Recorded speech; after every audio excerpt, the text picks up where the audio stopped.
how to fix Minecraft launcher not opening. Easy and quick. If you want to fix it, all you need to do just open task manager.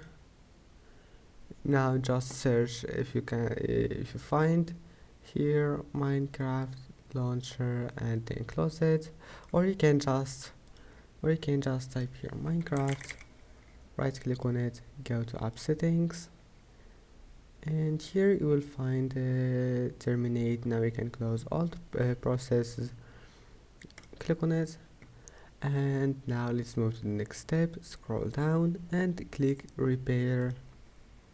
After that, don't open Minecraft, just wait a few seconds and then restart your PC.